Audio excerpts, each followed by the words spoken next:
बीड संतोष देशमुख हत्या प्रकरणात अवादा कंपनीकडे खंडणी मागितल्याचा दिवशीचा सीसीटीव्ही समोर। आरोपी वाल्मिक कराड, सुदर्शन घुले, प्रतीक घुलेसह कृष्णा आंधळे आणि विष्णू चाटे एकत्र, पोलीस अधिकारीही सोबत। सीसीटीव्हीमधून आकासह सर्व आरोपींचा खंडणीशी संबंध असल्याचं स्पष्ट होत आहे। सोबत असलेले पोलीस निरीक्षक राजेश पाटील यांनाही सहआरोपी करा, आमदार सुरेश धस यांची मागणी। चौकशीअंती अनेक पुरावे समोर, गुन्ह्यात पोलीस अधिकाऱ्यांचाही सहभाग असल्यास त्यांच्यावरही कारवाई होईल। बीड खंडणी प्रकरणातील सीसीटीव्हीवर भाजप आमदार प्रवीण दरेकरांची ग्वाही। ठरवलं असतं तर आदिती तटकरेंना निवडणुकीत पाडलं असतं, मात्र चूक झाली। सुनील तटकरेंनी शिवसेनेवर केलेल्या टीकेनंतर गोगावलेंचं उत्तर।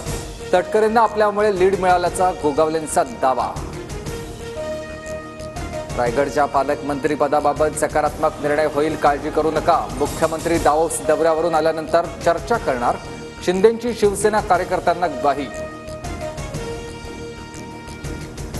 नाशिक पालकमंत्री पदासाठी भाजपच आग्रही, बावनकुळे आणि महाजनांमध्ये चर्चा। फडणवीस, एकनाथ शिंदे आणि अजित पवारांशी बोलणार, सूत्रांची माहिती।